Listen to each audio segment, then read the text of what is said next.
अस्सलाम वालेकुम सर। वालेकुम अस्सलाम। सर आज काफ़ी अहम दिन है। आपने इस्लामाबाद हाई कोर्ट के जजेस ने खुफिया इदारों की मदाखलत का मामला उठाया, खत लिखा, फुल कोर्ट इजलास हुआ और फिर आज prime minister of Pakistan, chief justice Pakistan से मुलाकात कर रहे हैं। बिस्मिल्लाहिर्रहमानिर्रहीम। देखिए, ये जो आज की मुलाकात है इन मखसूस हालात में मैं समझता हूँ कि ये बिल्कुल आईवाश है।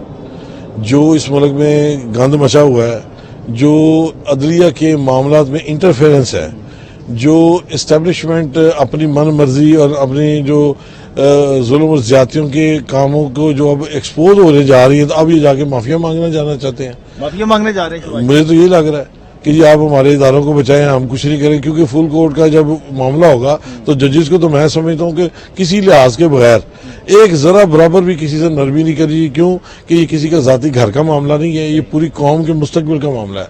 आज तक मुल्क में अगर इदारे नहीं पनप सके तो उसकी वजह यह है कि मखसूस इदारे दूसरे इदारों के ऊपर चढ़ जाते हैं, अपनी अपनी डोमेन में नहीं रहते। मैं समझता हूँ कि आज की ये मुलाकात जो है इंतहाई शहबाज शरीफ साहब की चीफ जस्टिस साहब से, चीफ जस्टिस साहब को बिल्कुल नहीं मिलना चाहिए। ये अपनी अदलिया को एतमाद में लें, और अगर फर्ज करें इस मुलाकात के नतीजे में ये फिर गो स्लो की पॉलिसी में गए तो मैं नहीं समझता कि चीफ जस्टिस साहब के ऊपर अवाम को भी कोई ट्रस्ट रह जाएगा। क्यों कि ये जो मुलाकातें हैं ये आम सरकारी मुलाकातें नहीं है, ये माफी तलाफी वाली मुलाकातें हैं। तो माफियों का दौर नहीं है, अब तो ये एहतसाब का दौर है। जिसने जो गलती की उसको भुगतना चाहिए। आप ये कह रहे हैं कि शहबाज शरीफ माफी मांगने जा रहे हैं कि ये छोड़ें, मिट्टी डालें, खत्म करें। ये ऑन बिहाफ ऑफ द यही काम करने जा रहे हैं और क्या करने जा रहे हैं। इनका क्या, या तो ये खुद इन्वॉल्व नहीं है, इनका मिलना बनता ही नहीं।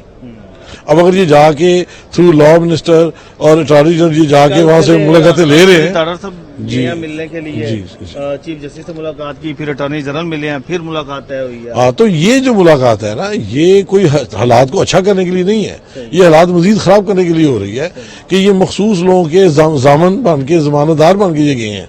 अगर ये वाकई ट्रू सेंस में इस कौम के मुखलिस हैं तो इस वक्त इनको चाहिए कि अदलिया के साथ स्टैंड करें और इदारों की जो मनमानी है और मनमर्जी करने वाले इदारे उनको बिल्कुल उनकी हदूद के अंदर वापस करें। फुल कोर्ट आपने मुतालबा किया था कि फुल कोर्ट इजलास किया जाए, कमीशन बनाया जाए, अभी तक फुल कोर्ट इजलास का इलामिया नहीं जारी हुआ, उसकी क्या कहानी है? देखिए, यही तो मैं कह रहा हूँ कि ये वो चीजें हैं कि जब फुल कोर्ट का लफ्ज आया तो ये आगे गवर्नमेंट की तरफ से इशराफिया के नुमाइंदे बन के हमारे प्राइम मिनिस्टर साहब चले गए। इनको भी नहीं जाना चाहिए, और चीफ जस्टिस को भी इस मौके पे अपनी अदलिया के जो उनके जेहन में इनसिक्योरिटी है, जो अदम तहफ़्फ़ुज़ है, उस सारे का हल निकालना चाहिए। आज हमने लाहौर हाईकोर्ट बार के अंदर ओपन हाउस का इजलास इसी पॉइंट पे रखा है। 11:30 बजे हमारे वकला, सीनियर वकला आके इसमें कंट्रीब्यूट करेंगे, अपने इदारे ख्याल करेंगे और कौम को रहनुमाई देंगे। हम समझते हैं कि हम तमाम इदारों का एहतराम करते हैं, लेकिन जो इदारा अपनी हदूद से बाहर जाएगा उसके ऊपर हमें बात करनी है, ये हमारा राइट है। आप क्या समझते हैं अब इस मसले का हल क्या है, किस तरह से इसका हल होना चाहिए? हाल इसका ये है कि चूंकि मैंने तो हमेशा सुना ये मीडिया में तो यही कि फौज के जराए भी कहते हैं कि हम किसी के मामले में इंटरफेरेंस नहीं करते। अब जब इल्जाम लग गया तो इसकी तहकीकात होनी चाहिए। तहकीकात ये चीफ जस्टिस अपना फुल कोर्ट बनाए और उसमें जुडिशल कमीशन बनाए। अच्छा, ये जुडिशल कमीशन बनाए और बनाए और उसके वो देखे। और मैं समझता हूँ कि अगर वाकई हमारे इदारों ने कोई गलती नहीं की है तो इदारों को तामन करना चाहिए और उन लोगों को, काली भेड़ों को पिन पॉइंट करना चाहिए जिन्होंने इदारों का नाम बदनाम किया।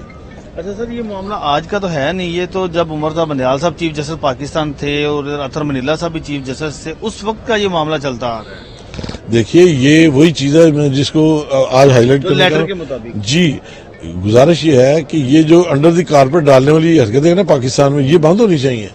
ये उस वक्त के चीफ जस्टिस साहब ने लापरवाही अगर की है, आज उसका खमियाजा पूरी कौम भुगत रही है। और आज के चीफ जस्टिस अगर फिर ये ऐसी बेवकूफ़ी करेगा कि प्राइम मिनिस्टर से मिल के मिट्टी पाव में चला जाएगा तो फिर कौम भुगतेगी अगले चंद साल। तो इसलिए मैं समझता हूँ कि अब अगर कोई मुल्क के साथ फेयरनेस करनी है तो उसका बेहतरीन हल ये है कि ओपन, लाउड एंड क्लियर एहतसाब होना चाहिए। अगर मिट्टी पाव वाला प्रोग्राम है तो फिर वकला क्या करने जा रहे हैं? देखिए जी, सिंपल बात है, हम तो अपने वतन अजीज का सिंसियर है, दस्तूर और आइन की बात करते हैं।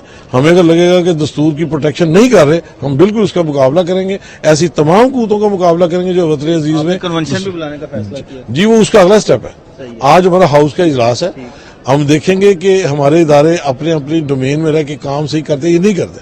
अगर इन्होंने अवामी उमंगों के ऊपर फैसले न किए तो इंशाल्लाह हम फिर अवाम की आवाज बनेंगे और बिल्कुल वतन अजीज के लिए कुर्बानियां भी देंगे। फिर वकला तहरीक देखें जी, ये अगर इदारे चाहते हैं कि पुरअमन हालात रहे और अपने अपने डोमेन में सारे जाएं, फिर तो कोई मसला नहीं, हमें कोई शौक नहीं है कि हम जलसे यूज करें। पर अगर ये हमारे वतन अजीज के साथ ज्यादती होगी, दस्तूर के साथ ज्यादती होगी, वो हमने बर्दाश्त नहीं करना। Thank you.